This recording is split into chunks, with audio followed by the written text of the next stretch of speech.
I've got to hand it to you, Dreamworks. You somehow convinced people that you had changed. It's a bit like an older sibling who constantly used to bully and tease and belittle you growing up, suddenly calling you and apologizing for all the trouble they caused and how much they've changed. So you happily agree to meet them and start over, only for reality to come crashing down because they just needed you for money or other material gain. Anyway, what was I talking about again? Oh, right, Dreamworks.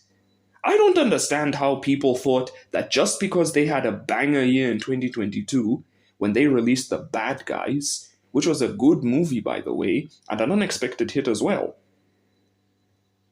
as the critically acclaimed Puss in Boots, The Last Wish, a film that had no right to be as good as it was, considering the Shrek franchise had been dormant in recent years. Did these people forget that just the year prior, DreamWorks released Spirited Untamed, a crappy sequel to a legacy IP film that no one wanted or asked for, as well as Boss Baby Family Business? And the less said about the Boss Baby franchise, the better. Still can't believe it was directed by the same guy who gave us the Madagascar franchise and the first Megamind film. I mean, why stop there?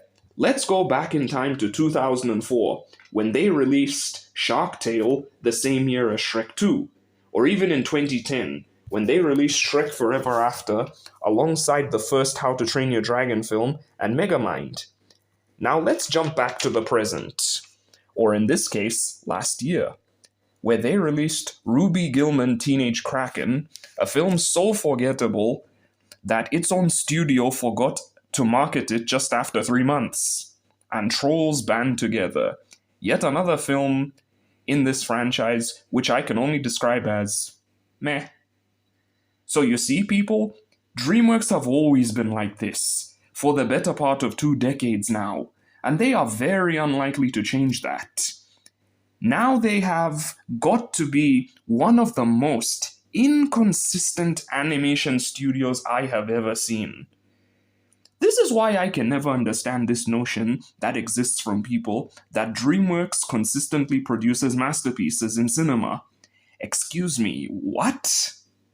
Are we forgetting that just this year they released the weakest entry in the Kung Fu Panda franchise? A film where the scrapped content and behind-the-scenes drama sounded more entertaining than the final product we got?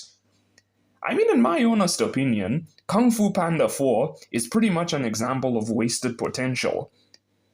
I mean, just you wait. When DreamWorks' other animated film, The Wild Robot, eventually releases this year, it is most likely going to be the more critically acclaimed of the 2 films in 2024.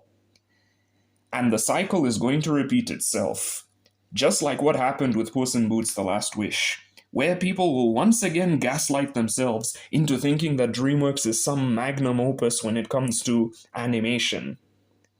But anyway, this is just me speculating, and this could all blow up in my face. So take what I say with a massive grain of salt. Arrivederci. That's it from me.